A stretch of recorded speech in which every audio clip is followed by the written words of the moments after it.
One last time, I have to see this ground. It's beautiful now, as if nothing had happened here. Soon they will tear down the main house, and then nothing will be left. Nothing. Except what I remember. I grew up in the town nearby, where my father was the mayor, and where this house stood waiting for me. It was built by Wilfred Butler. We had never seen him, and he never lived at home. Until the day before Christmas in 1950, he finally did come back for the last time.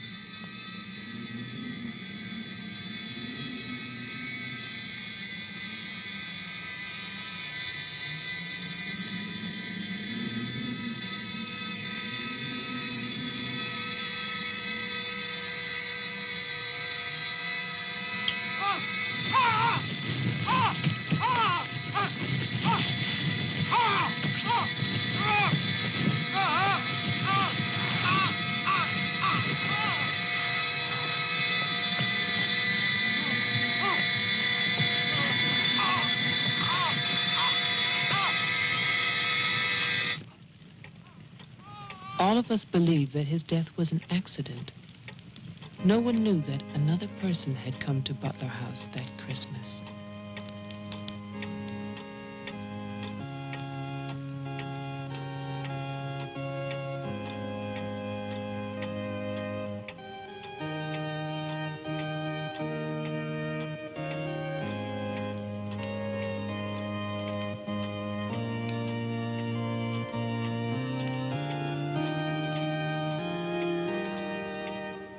As Deputy Coroner of the County of Arlington, State of Massachusetts, I hereby find, upon evidence of an autopsy conducted by the medical examiner of this county, that the deceased, Wilfred Butler, died as a result of burns inflicted accidentally upon himself on his own premises during the afternoon of December 24th, 1950. No further inquiry shall be held over the body of the deceased, and this inquest is officially closed. All is calm, all is bright, round yon virgin mother and child.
After the coroner's inquest, on New Year's Day, they buried Wilfred Butler.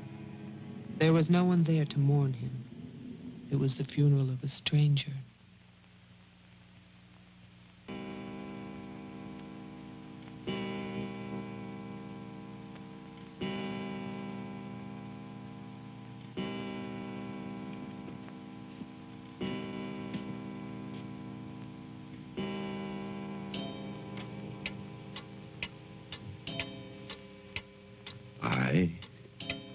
Wilfred Butler, being of sound mind and body,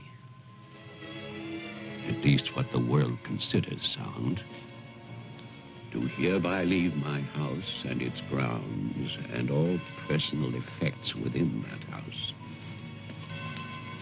to my only surviving relation, my grandson, Geoffrey Butler. And I solemnly charge him with one duty. Let him leave the house as I left it, standing untouched to remind the world of its inhumanity and cruelty. For 20 years, that house lay empty, exactly as Wilfred left it. And then, last year, rumors began that it was finally being sold. The newspaper story traveled through the county to a state hospital for the criminally insane.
The man who came to sell the house had never seen it.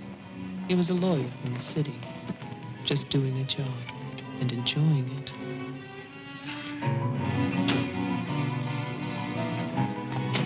Stop! And look serious, please. Oh, you're hopeless. Oh, look! Hey, wait, where you going now? The mayor's gonna have a fit, kid.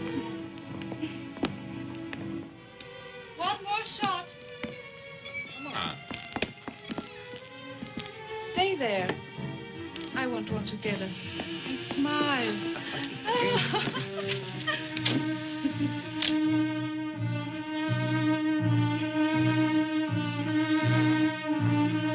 For all the news as it happens, stay tuned to WLIX, your voice of the Northeast. This is Roger Fowler with local stories. First, today's headlines. A warehouse fire still rages in Elizabeth. Police suspect arson. That escaped inmate at Margaretville State Hospital still at large, still hunted by state police.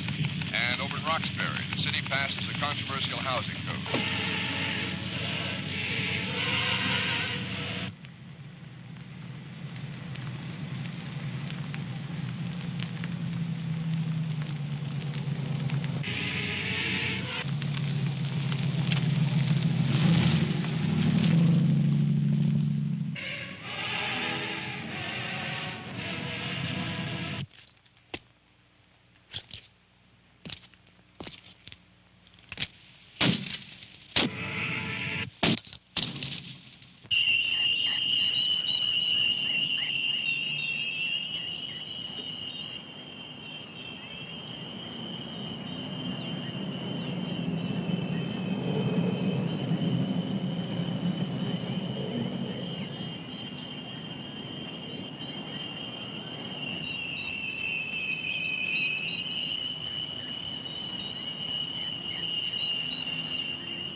Well, didn't I tell you?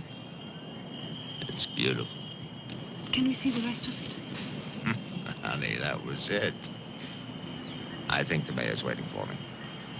My love is such an important man. Right. Laura always says that.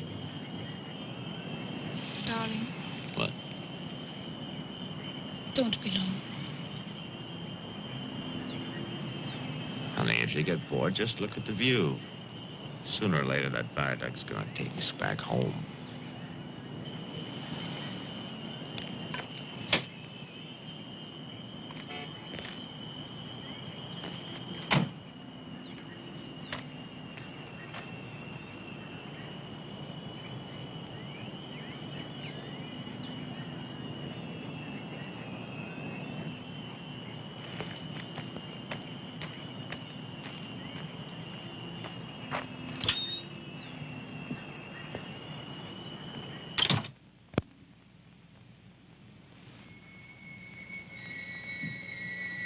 Mr. Carter.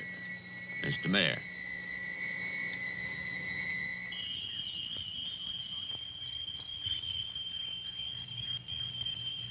Let me introduce you. This is Charlie Toman, who publishes our weekly newspaper, The Patriot. Mr. Tolman. And this is Tess Howard. How do you do? She operates our switchboard. Oh, really? We call her the communications director. And this is Bill Mason. Mason? Our sheriff.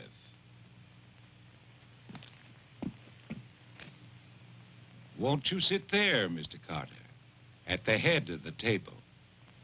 Thank you. I didn't expect to meet you all together. It's quite a reception.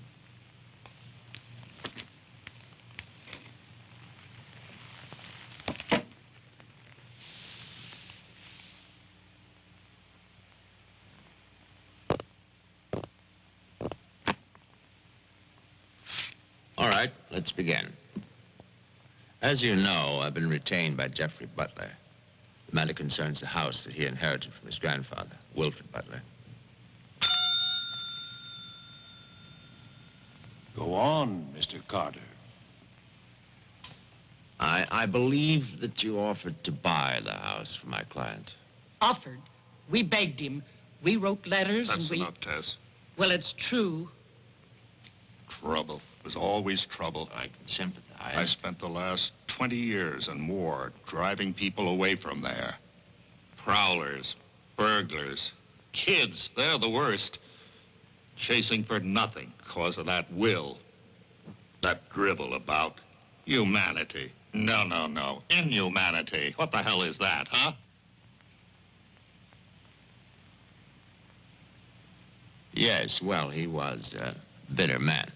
Hate. It must have been very hard. It must have been hate.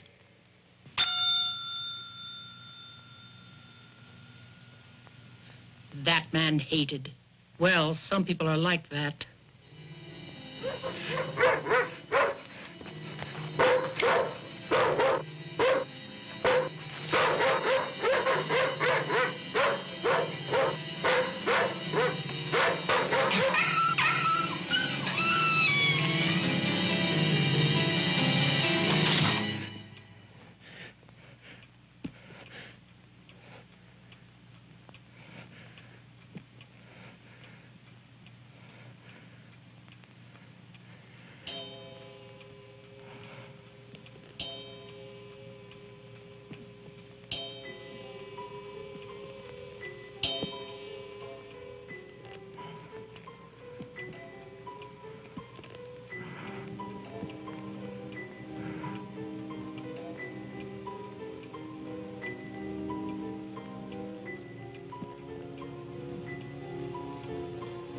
The question is, well, do you still want the house?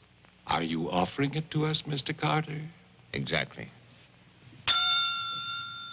Why now? Well, that's Mr. Butler's business, isn't it? You know we're not rich. Most of us came here during the Depression. But we love this town. It's our home. And naturally, you want to improve it. Exactly.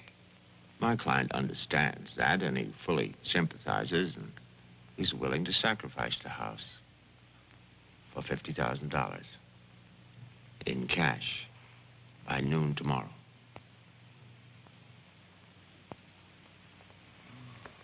That's an awful lot of cash.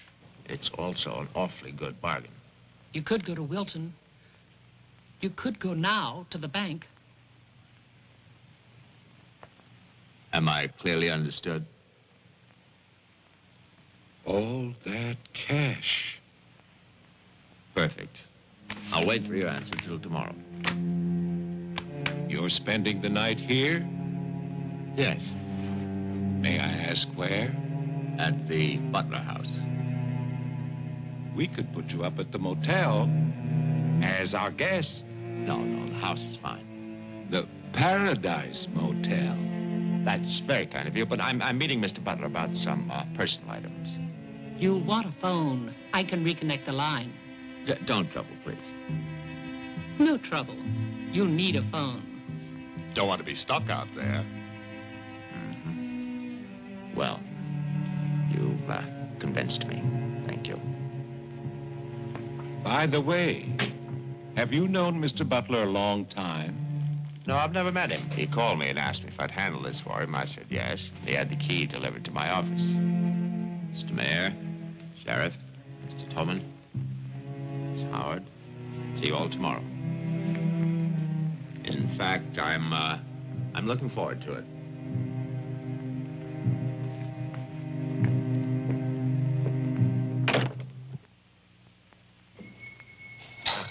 Slick, really slick. He's a big lawyer, Bill. You've got to expect that. Don't tell me about lawyers. Oh, you see the way he looked at us? You see his clothes? He's doing his job. Just don't tell me about lawyers. You know what I'd like to see? Two of them like that when talking to each other. Neither one of them would know what to believe. I love you, too. Honey, when I get home, I'm going to have a nice surprise for you. No, I can't tell you what it is now. It wouldn't be a surprise, now would it? No, I can't come home now, but it'll be very soon. Very soon. Honey, of course I miss you. Yes, I miss Mommy, too. Laura, how are you, kid?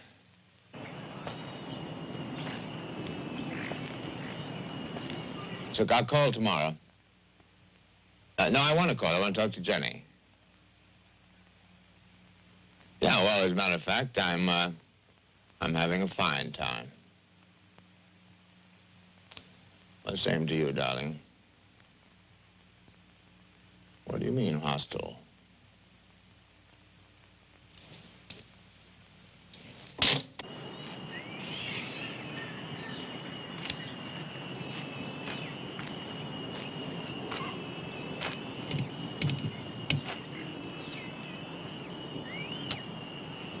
I was wondering, if we get it, what then?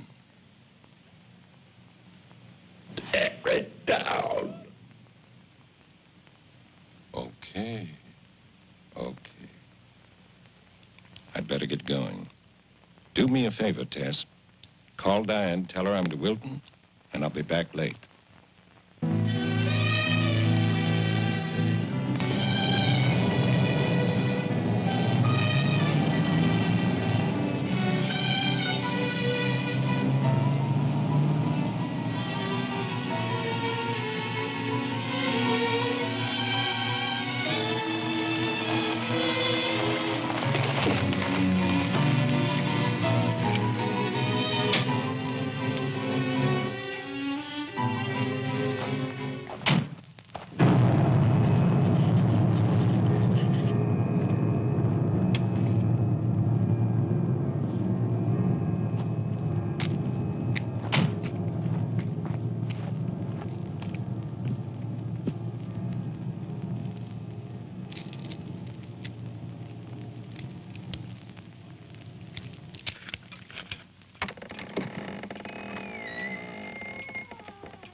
It's fantastic, isn't it? Yeah. Butler wasn't kidding. Nobody's lived here for years. That would be such a waste. It's his grandfather's monument. You know, There's a caretaker who keeps this place just the way he left it. What kind of monument is this? Well, that's the trouble. Nobody remembers anymore. That's what usually happens in America. I remember this. And he walks with me, and he talks with me, and he tells me I'm his own. And he walks with me, and he talks with me, and he tells me I am his own, and the joy shared as we tarry there. You're not serious. You used to hear that at funerals. At funerals? When I was a kid in Chipley, Georgia. There was also a Chipley, Florida. But they have both been subsequently eradicated from the map. None other has ever known.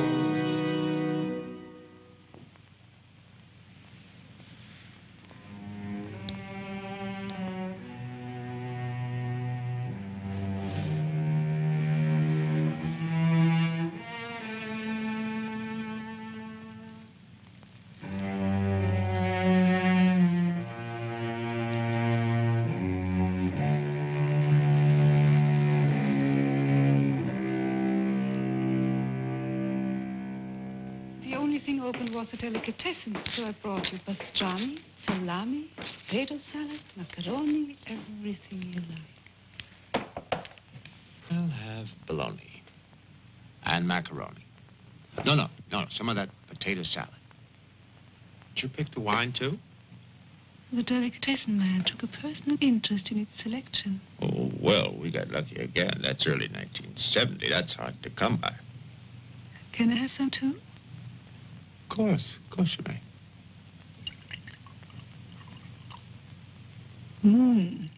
Thank you.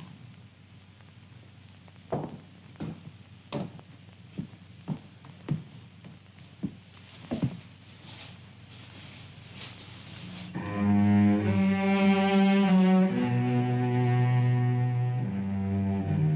must have been wonderful. What? The people who lived here. They must have had a wonderful life. Well, I hope they did. Wilfred Butler must have believed in something. Look at that stone fireplace, parquet floor, the mahogany, this table. And you probably think this place is made of wood, right? Well... Wrong. You know what his grandson told me? Underneath that wood, there's 2 feet of stone. The foundation is 8 bricks wide. Now, someday they're going to come in here and they're going to tear this place down and they're going to build little tract houses all over this property on quarter-acre and half-acre lots. And that bulldozer's going to come up that hill toward this house. And it's going to get the surprise of its life. They built a kingdom out here. Only nobody's left. No? Butler has a grandson. No. He's probably like the rest of us, wants money. You know, he's asking $50,000 cash for this place, and if the only way he can get at least $250,000. But he won't take his time. So he'll get screwed.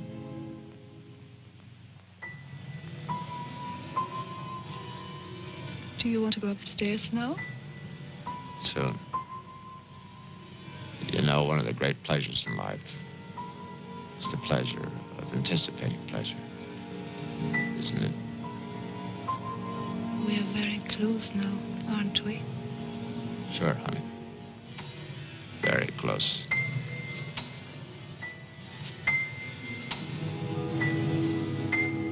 I don't see any beds yet. Well, keep looking, honey. Butler said the place was furnished.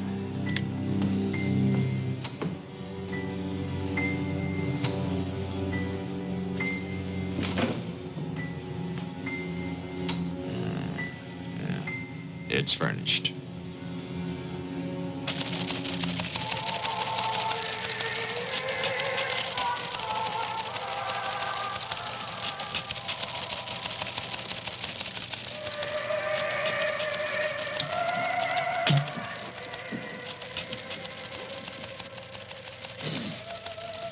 anything doing? No, sir. But look at this.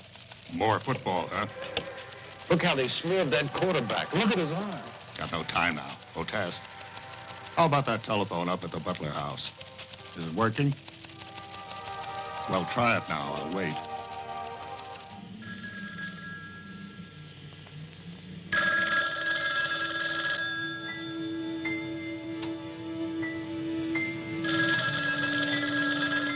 Hello?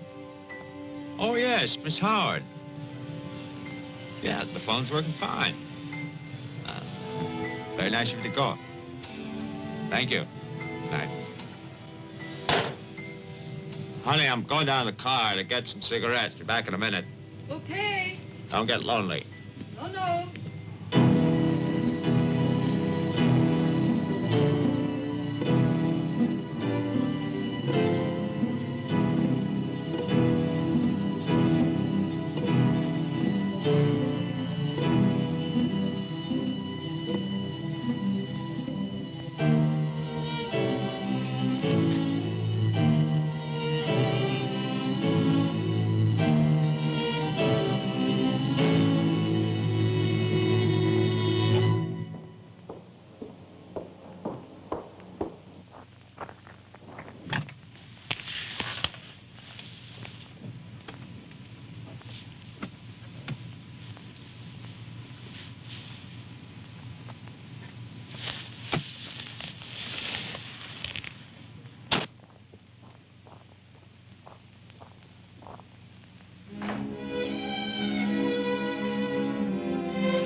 Did you get your cigarettes? Yes, I did. May I have one? Sure. Oh, it's the most amazing things. These cigarettes come in these very small packages these days. Oh, that's for me? Mm-hmm. Can I open it? Oh, no. Our Christmas is day after tomorrow. Is that an order? Yes, ma'am, that's an order.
Bill, someone's calling from Butler House. Okay, put him on. Go ahead now. Mr. Carter? I'm not Carter. Who is this? The honor. Butler. I'm worried, Sheriff. Carter's not here. Speak up, I can't hear you. I can't. I'm sick. Can you come here? What is it? What's wrong? His car's here, but he's gone. Won't you come? Okay. Now, you stay put in that house. I'll wait for you. Please, hurry. I'm afraid. Now, take it easy. I'm coming.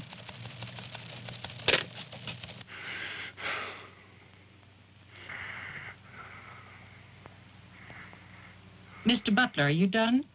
Tess, I have come back. What's that? Tess, I want to see you again. Hello? Who is this? You know me, Tess.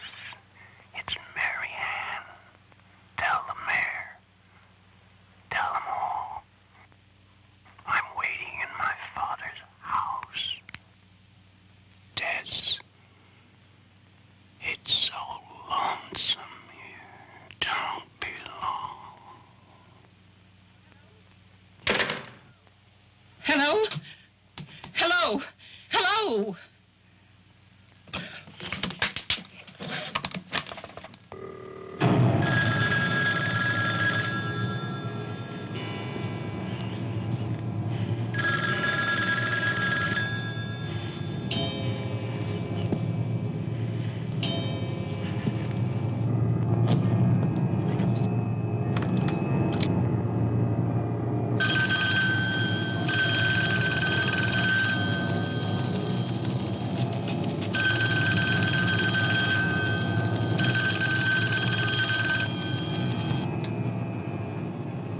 Oh, my God, where is everybody?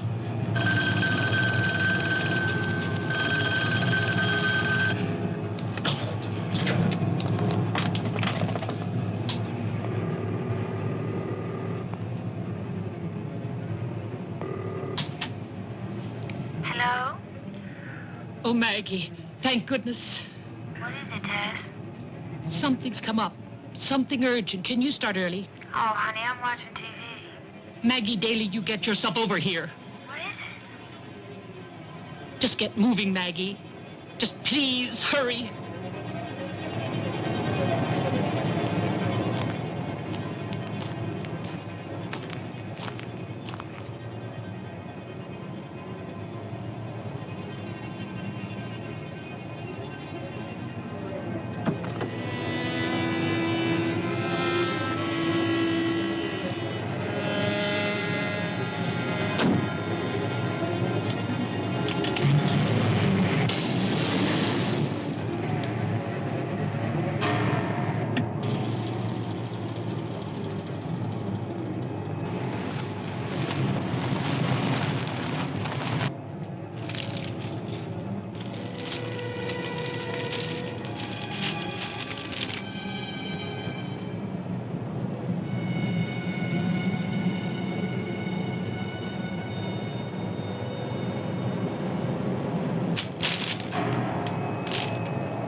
Come in.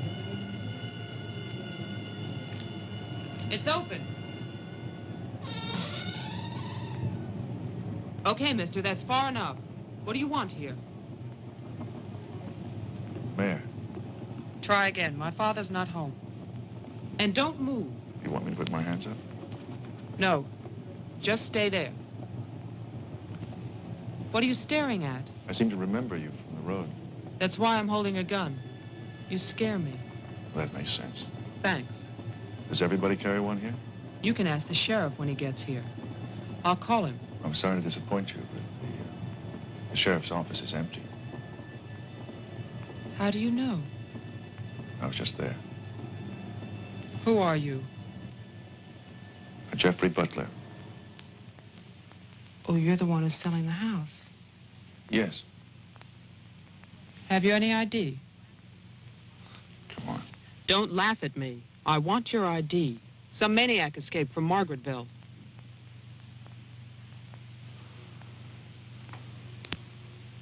Okay.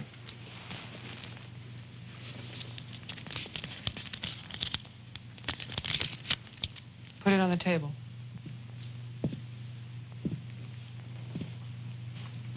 Now go back.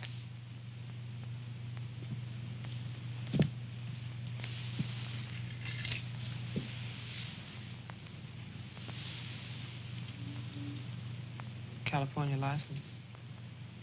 Lucky you. Would you like to see my maniac card from the asylum? They give you one when you escape. There's a big scarlet M on it so people won't get confused. Okay. Look, I'm sorry about the gun. My father's in Wilton getting your money. All I want to do is to get into my house. The sheriff's deputy might have a key. He's about the only one I know of. Well, where's he? You go down the road about 1.5 miles till you come to a white house with a white fence, and then you can't miss it. Thanks. That's okay. Merry Christmas. Same to you.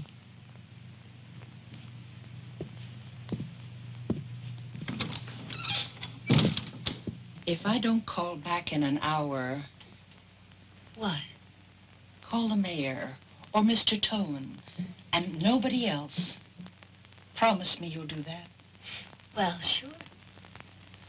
Mark it down, honey, so you'll have it. Sheriff to 301. I'm heading west on Route 5 to Butler House. You'll hear from me.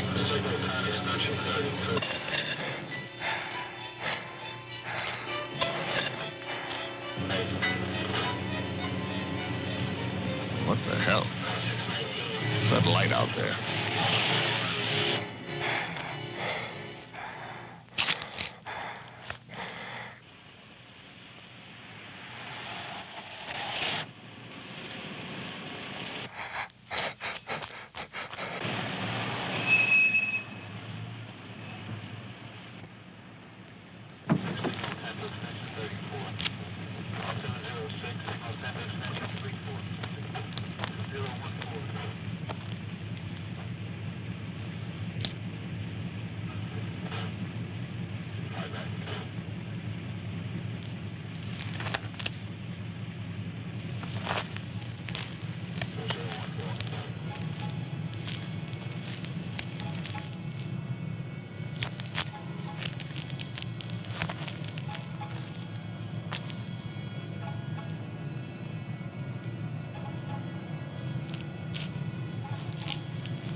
Hi. Hi. Did you find the deputy? No, I wasn't there. Oh. I was thinking, isn't your lawyer supposed to be at the house? The door was locked. His car was there, so I borrowed it. You mean you stole a car? Yeah. Keeping it warm. What if he needs it? Let him find me. Who's coming to dinner? Oh, Daddy. We always have dinner every Thursday. Do you want something? No, I ate Paradise Motel. Yeah, I know. It's awful. What about a drink? Yeah. It's cheap bourbon, but that's a big favorite around here. Do you want ice? No, straight. You look tired. I am tired. Well, here's to a fast dollar. Cheers.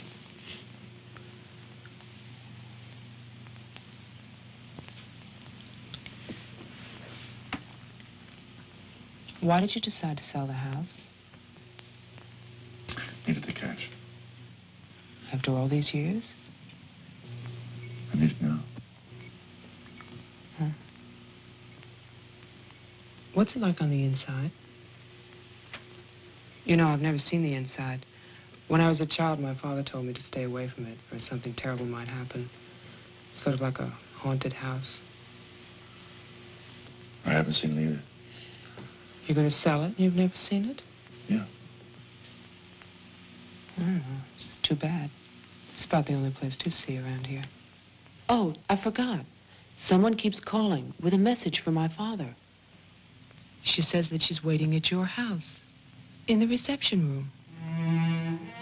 What woman is waiting in my house in the reception room? Oh, I don't know. It's not a voice that I know. I better go out then. Can I come too? What for? I'm pushy. I suppose you'll be going back to California soon. California? You said you lived there, remember? No, I'll be traveling. Jeff, look. It's the sheriff's car.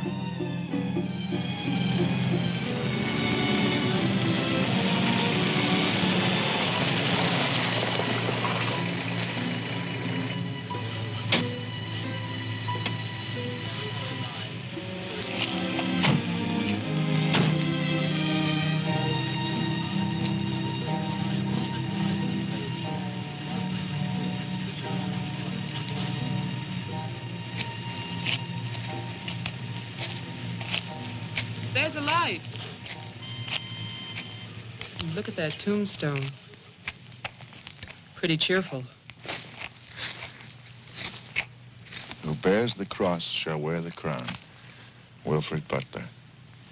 My grandfather. Oh.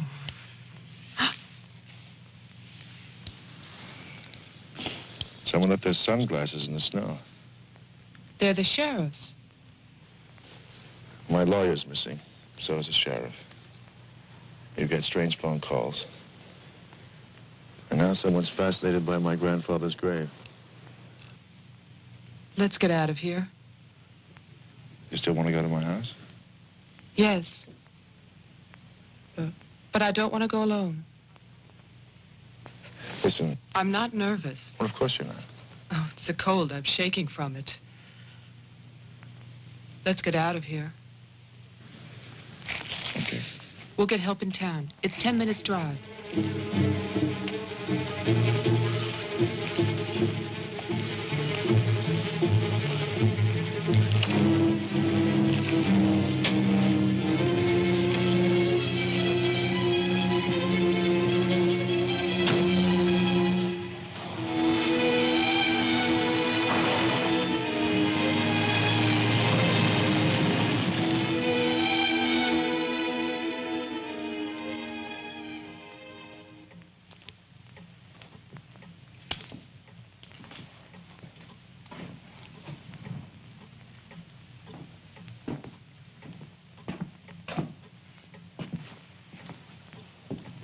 Good night, Mr. Toman.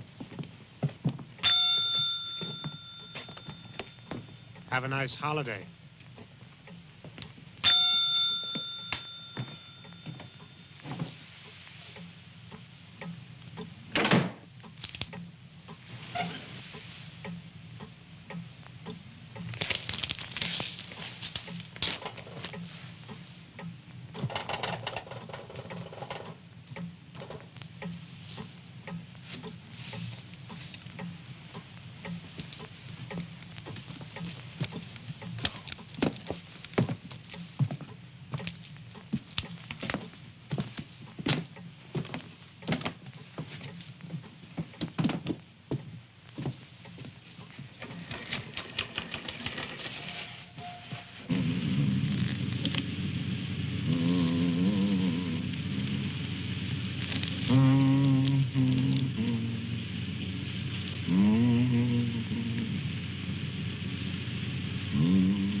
Deputy's not here, but Toman is. Who's Toman? Come on, you'll see.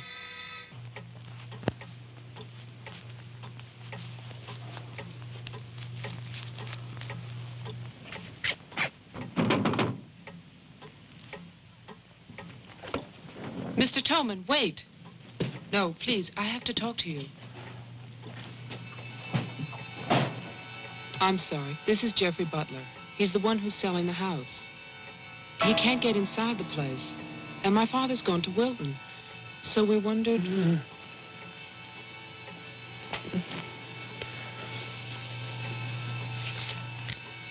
Anything wrong? He'll tell us. Tess has gone to his house. Why would she go there? I don't know.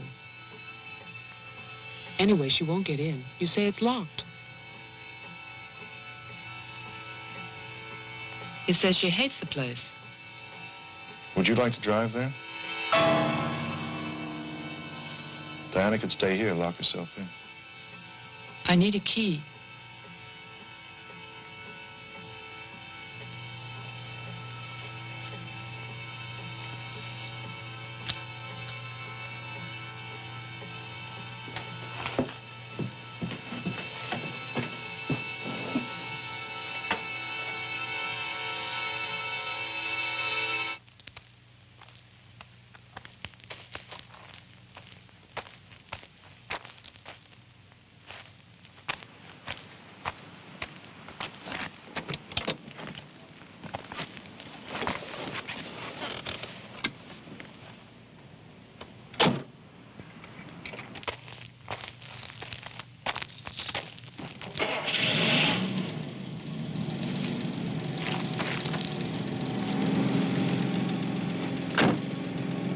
Oh, man, this isn't my house. It's Tess's.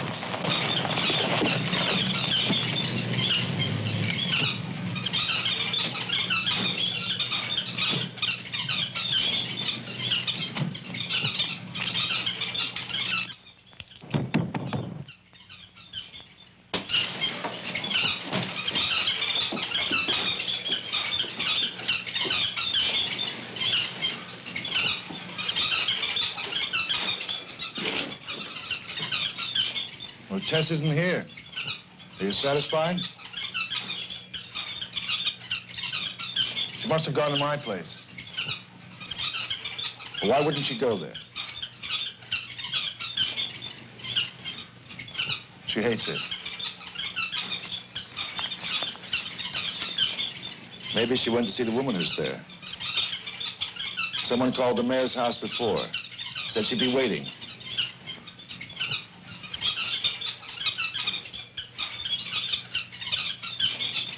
What is it?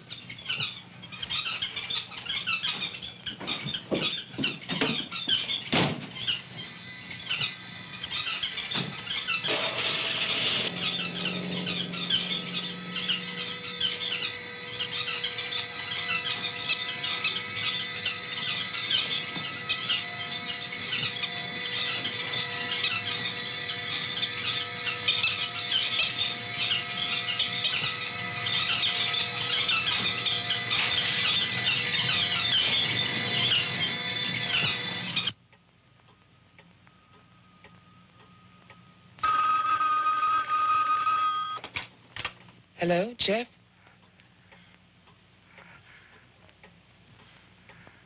Hello? Is anybody there? Who is this? I'm Diane Adams. I spoke to you before. Bring your father to the house. This is Marianne. Tell him I have the diary. I'm waiting. Who are you? He'll know. Christmas Eve, 1935. Hello? Hello?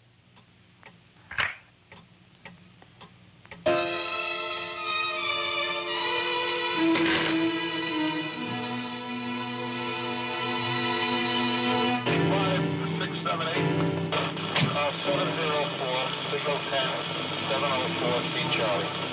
704, signal 10, 704, C Charlie.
Sheriff, I saw your car.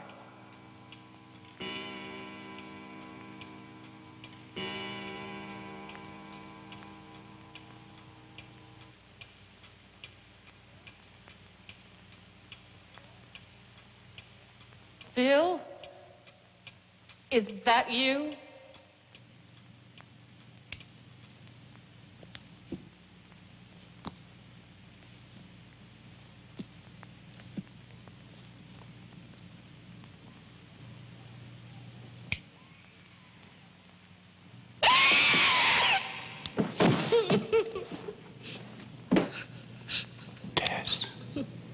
You can't see me, but I can see you. Oh, yes, I remember that face. You're older now. And fat. But still, Tess. And you're frightened, aren't you? Don't be afraid. I want to help you. Take my hand. Take it, Tess.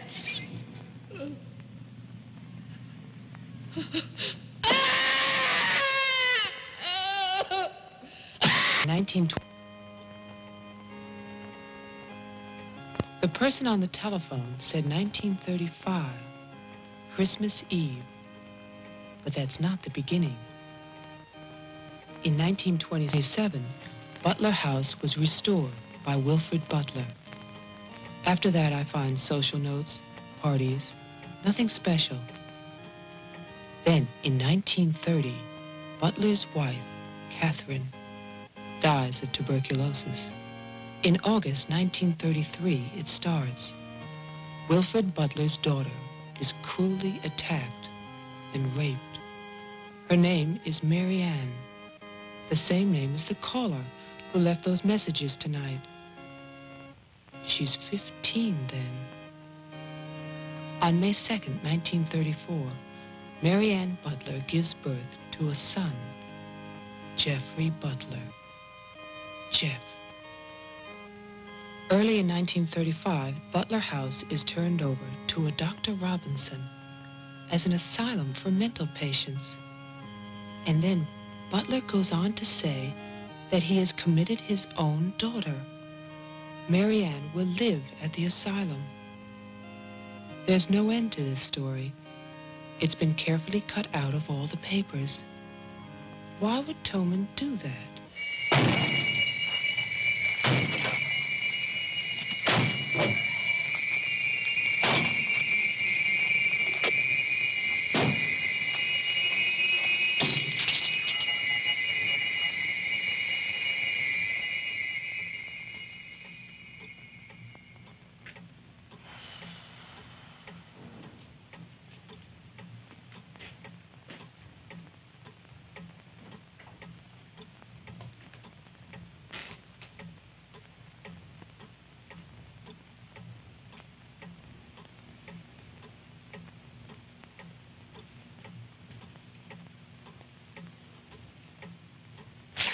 You scared me.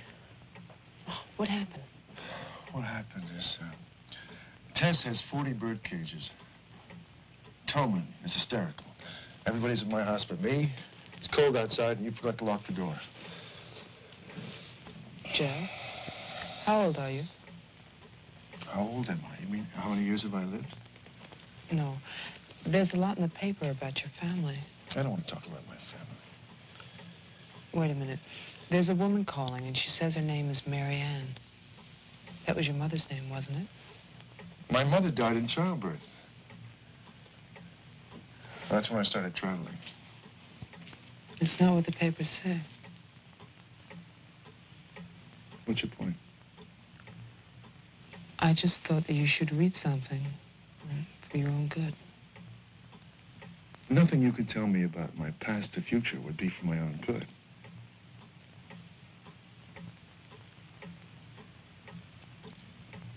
Where is the paper? It's on the table.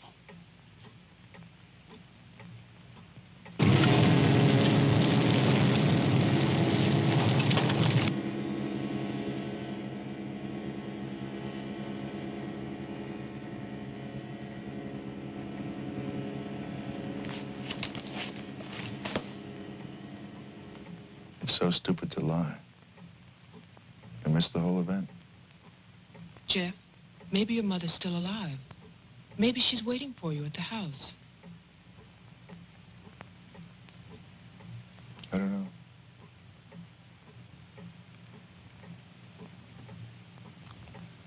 Come on. No more side trips. Let's go out there.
She's dead.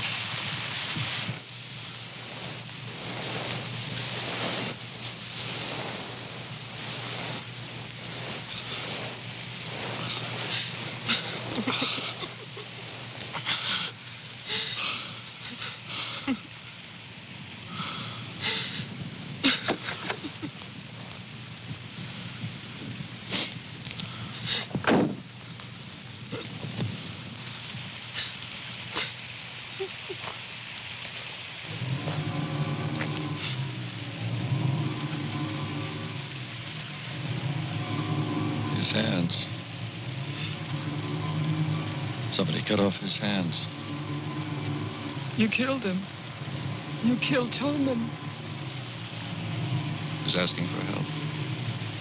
You killed him. Get in the car.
Butler House.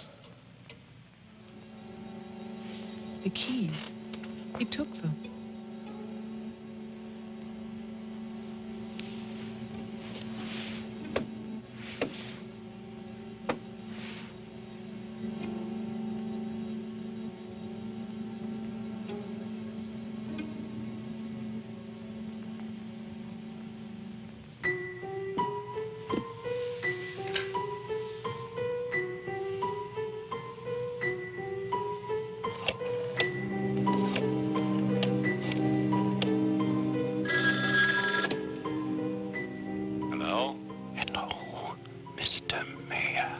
Yes, what?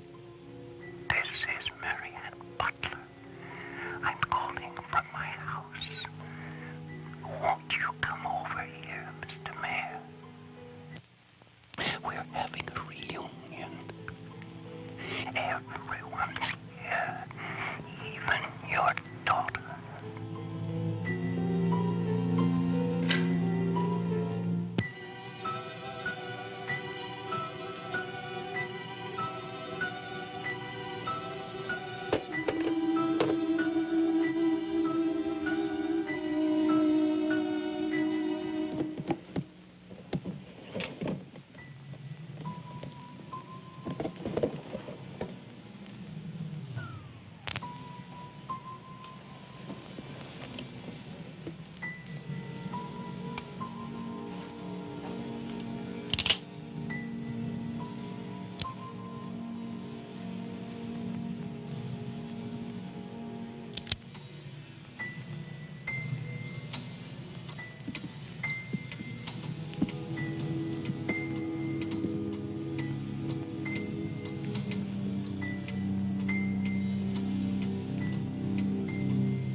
I write this knowing that no one shall ever see it. Not my beloved daughter, or even my grandson, Jeffrey. I write for myself in the hope of forgiveness, if that is still possible. And I write for you, Mary Ann, whose youth and innocence I have destroyed. By 1935, the doctors had treated my daughter for a year. I had believed they could cure her. The child, Jeffrey, was taken from us and sent to California. I turned my house into an asylum. I brought doctors to live there. I welcomed other patients. Eustace, all of it.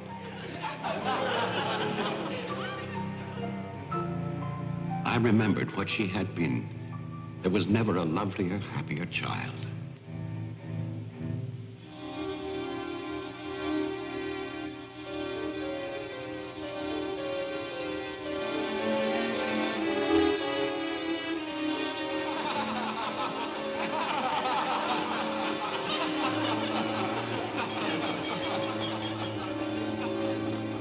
Ladies and gentlemen, now quiet, please. I propose a toast. Doctor, please. By Christmas of the first year, I knew that I must act, not for myself, but for my helpless child. Led him to create this institution. Our friend... I had no plan. All I knew was that I must take her from these men with their promises, their lies. Shall we?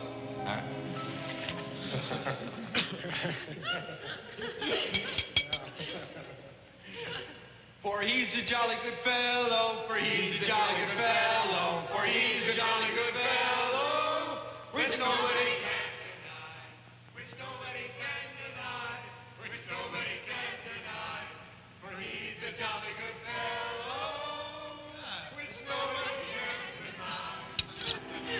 deny. I knew that they would gorge themselves into a stupor that afternoon. It was their celebration. I expected no less. Since they had come into my house, they had acted as if they owned it. They had behaved like poor relations, half guilty, but finally unable to control their appetites.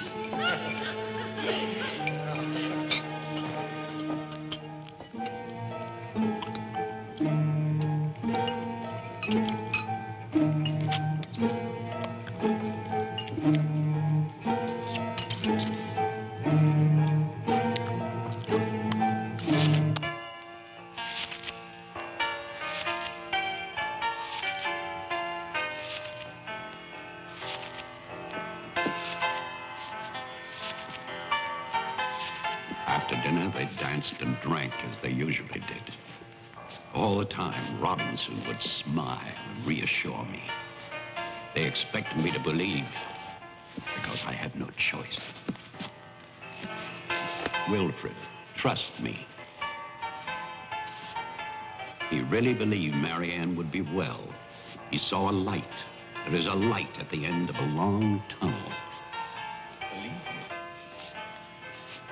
There is a light at the end of a long tunnel.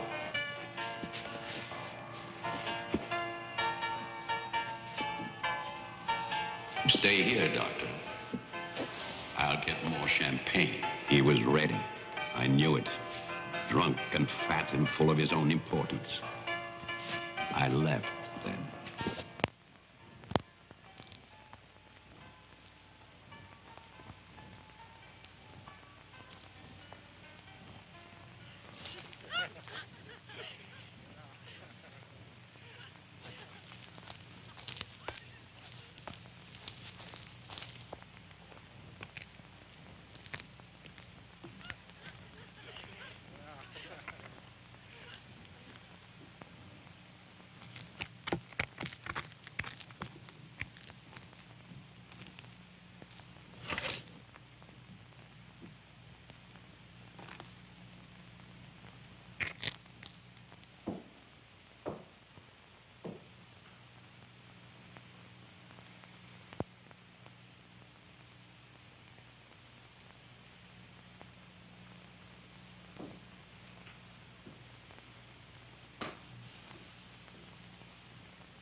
My cruelty to Mary Ann was inhuman.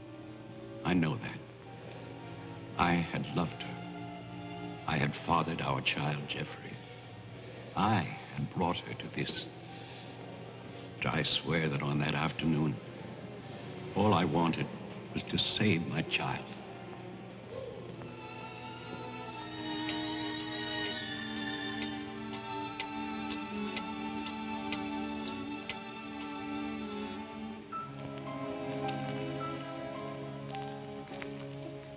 My hope was to get her away from that house. But also, I wanted to set free those other wretches who had so long been abused by the doctors.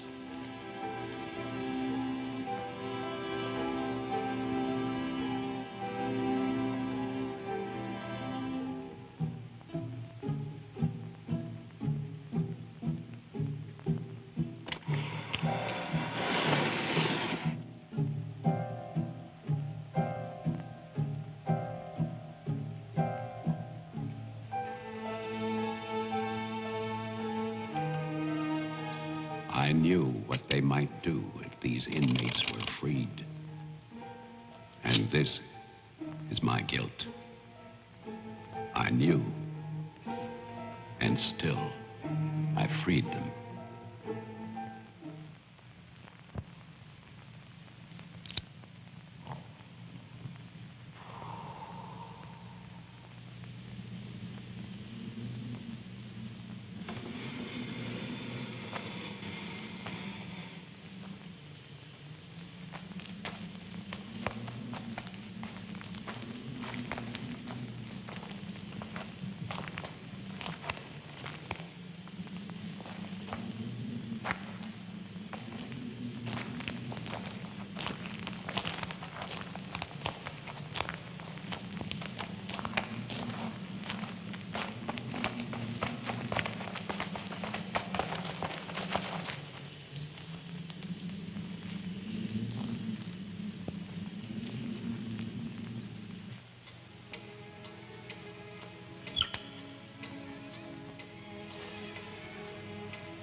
After the inmates started for the house, I went to get our car to take Marianne away.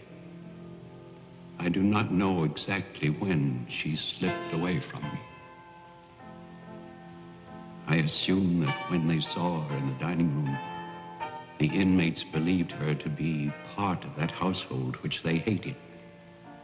And so, they killed her. Later, there was a celebration. And then most of the inmates fled. I don't know where. But I shall never forget what they did to my child. Since that Christmas, I have lived in prisons and asylums. Lived anonymously, as an animal. I have wandered in bitterness until all seasons have become as one. And that is a season of vengeance.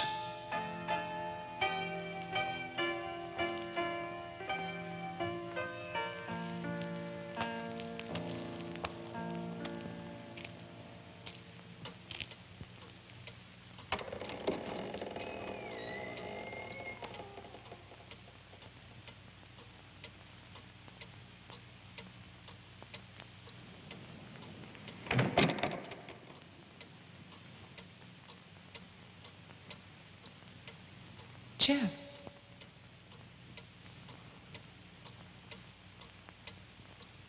Jeff. Wilfred Butler is still alive. This is still his house. Your grandfather died in 1950. He was burned to death in this house. My grandfather poured gasoline over a squatter he found here. The town wanted to believe he was dead. They still do.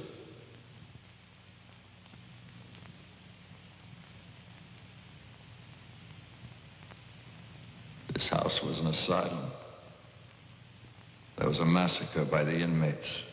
Tess, Tolman, the sheriff. Your father. No. All inmates. They killed my mother in this room.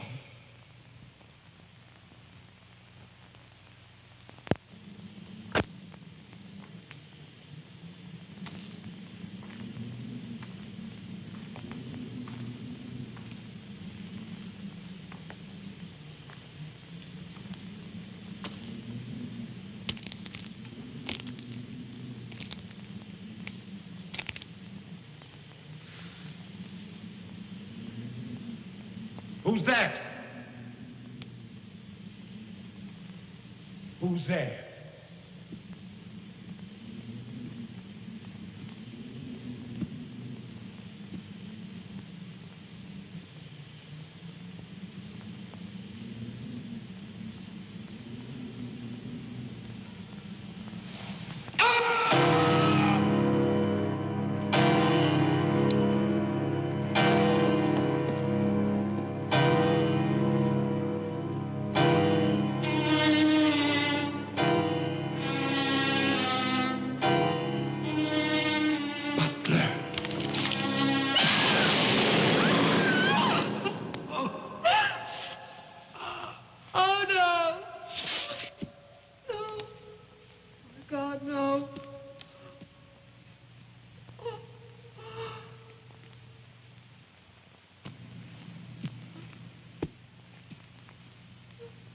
Daddy? Daddy?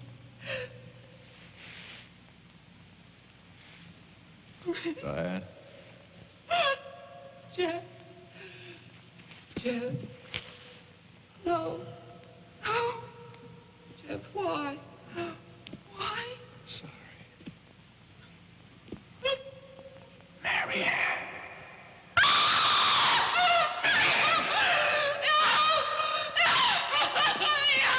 Don't run away.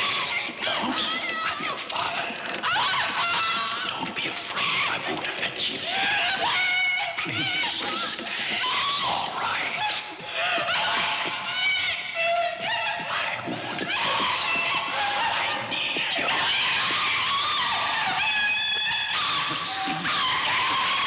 I waited for you. Please. Please.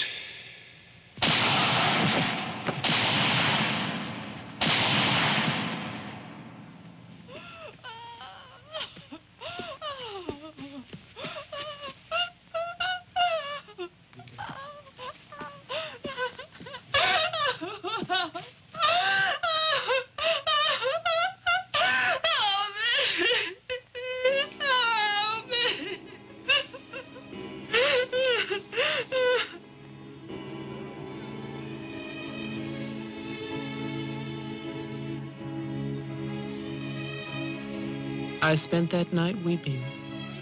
By morning, there were no more tears.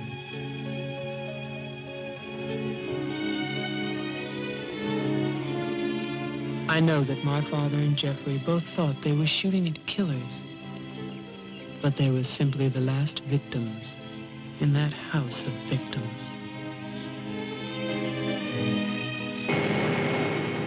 And now, a year later, they will tear down Wilfred Butler's monument.